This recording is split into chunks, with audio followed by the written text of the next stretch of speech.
İnsan bazen hiç istemediği bir mirasın, hayatındaki en ağır yük olacağını çok geç anlar.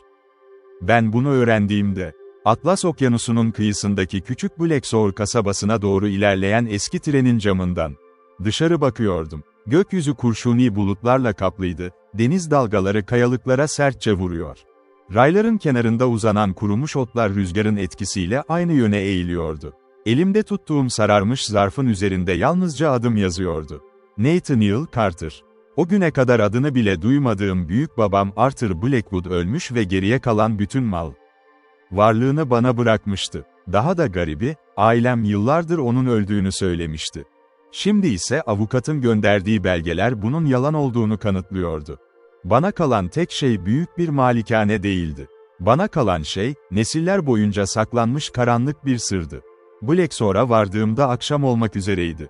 İstasyon küçüktü, taştan yapılmış eski binanın çatısı yosun tutmuştu ve içeride yalnızca yaşlı bir görevli vardı. Bana baktığında yüzünde tarif edilmesi zor bir ifade belirdi.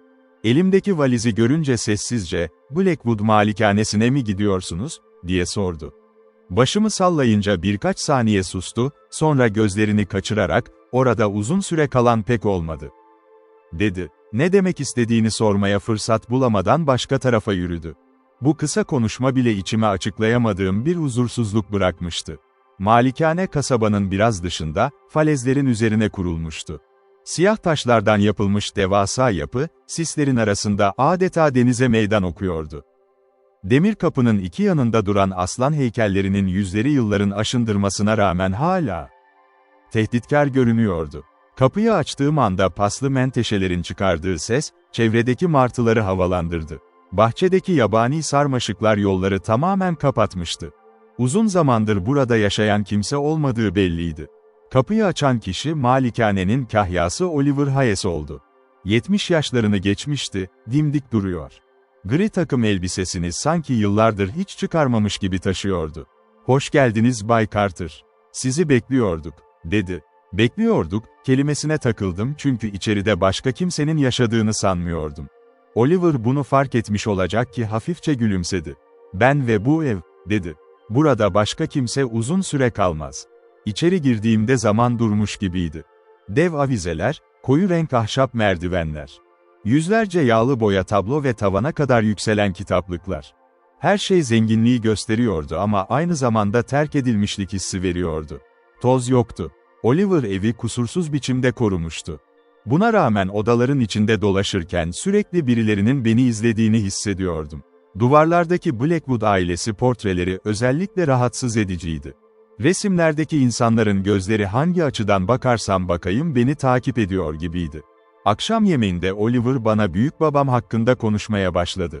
Arthur Blackwood'un kasabanın en zengin adamı olduğunu, yıllarca deniz ticareti yaptığını, sonra ansızın bütün işlerini bırakıp malikaneden neredeyse hiç çıkmadığını anlattı.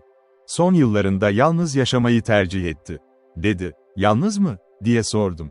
Oliver birkaç saniye sustu. En azından insanlar öyle sanıyordu. Bu cevap içimde yeni sorular doğurdu ama yaşlı adam konuşmayı değiştirdi. "Bana büyükbabamın çalışma odasının anahtarını verdi. Orası artık size ait," dedi. "Fakat güneş battıktan sonra bodrum katına inmemenizi tavsiye ederim." "Neden?" "Bazı kapılar, yalnızca kapalı kalınca güvenlidir." Bu sözleri söyledikten sonra ayağa kalktı ve mutfağa doğru yürüdü. Ben ise elimdeki anahtara bakarken bunun yaşlı bir adamın batıl inancı olduğunu düşünmeye çalışıyordum. Çalışma odası malikanenin en üst katındaydı. Tavana kadar uzanan raflar eski kitaplarla doluydu. Masanın üzerinde deri kaplı kalın bir günlük duruyordu.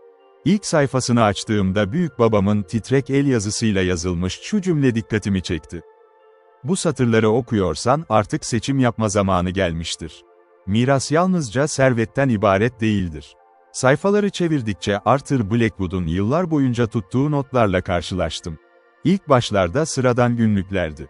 Deniz yolculukları, ticaret anlaşmaları, kasaba halkıyla ilgili gözlemler. Ancak ilerleyen sayfalarda yazılar değişmeye başlamıştı. Sürekli aynı isim tekrar ediyordu.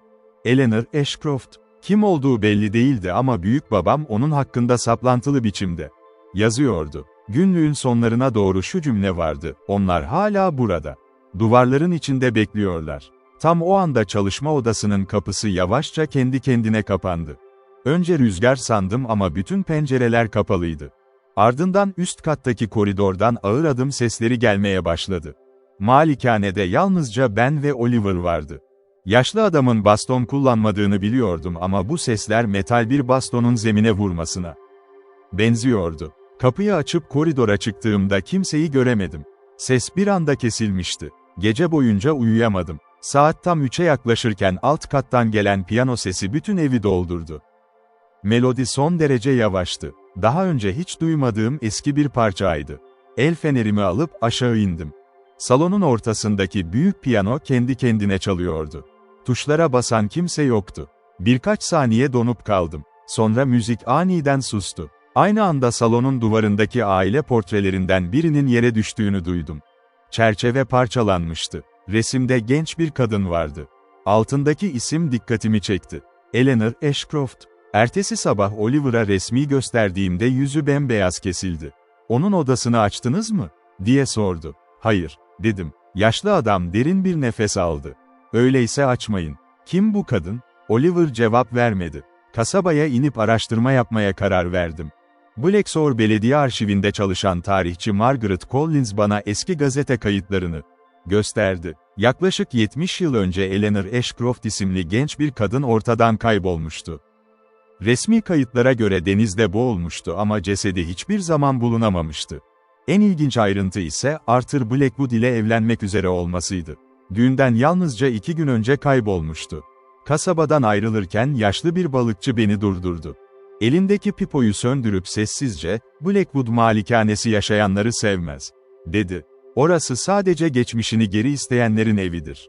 Bu sözler zihnimi iyice karıştırmıştı.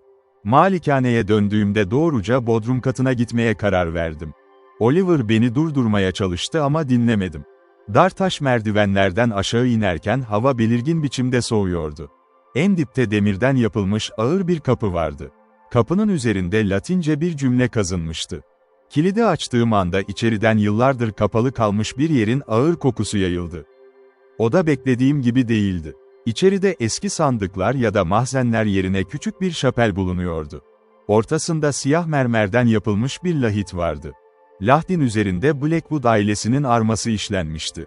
Yanında ise büyükbabamın günlüğünde gördüğüm aynı semboller vardı. Lahdin kapağında yalnızca 2 kelime yazıyordu: "Gerçek miras." Tam kapağa dokunduğum sırada arkamdan Oliver'ın sesi yükseldi. "Sakın açmayın." Geç kalmıştı. Kapak ağır ağır yana kaydı. İçeride kemikler ya da eski eşyalar yoktu. Sadece ahşap bir kutu duruyordu. Kutuyu açtığımda içinden yüzlerce mektup çıktı. Mektupların tamamı Eleanor tarafından yazılmıştı. İlk satırları okudukça gerçek ortaya çıkmaya başladı. Eleanor hiçbir zaman kaybolmamıştı. Arthur Blackwood onu burada saklamıştı. Genç kadın malikaneden kaçmaya çalışmış ama başarısız olmuştu. Son mektubunda ise şu cümle yer alıyordu: "Eğer bunu biri okuyorsa bilsin ki beni öldüren Arthur değildi. Bu evdi." O anda bütün malikane sarsıldı.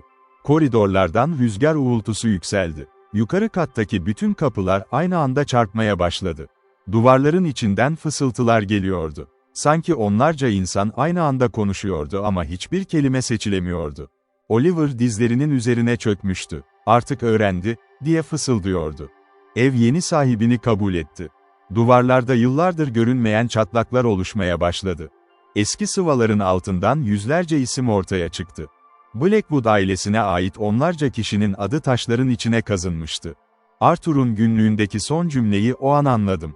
Bu malikane yalnızca bir ev değildi. Nesiller boyunca aile üyelerinin sırlarını ve vicdan azaplarını içinde hapseden yaşayan bir yapıydı. Kim mirası kabul ederse bütün geçmiş de ona geçiyordu. Kutunun en altında bana yazılmış yeni bir zarf vardı. Zarfın üzerindeki tarih o gündü.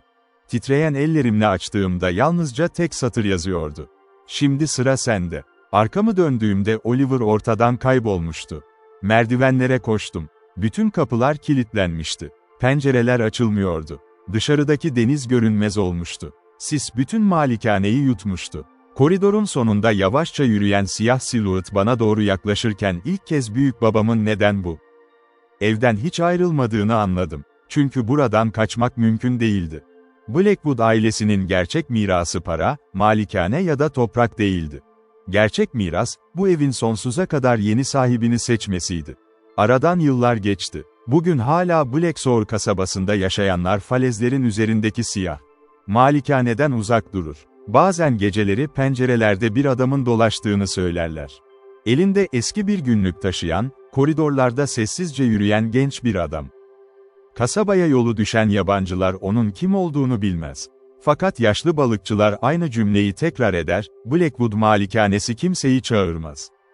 Sadece mirasını teslim edeceği kişiyi bekler. Eğer bir gün posta kutunuza göndereni belli olmayan sararmış bir zarf düşerse ve üzerinde yalnızca adınız yazıyorsa, onu açmadan önce 2 kez düşünün. Çünkü bazı miraslar reddedilemez. Ve bazı kapılar, bir kez açıldıktan sonra bir daha asla kapanmaz.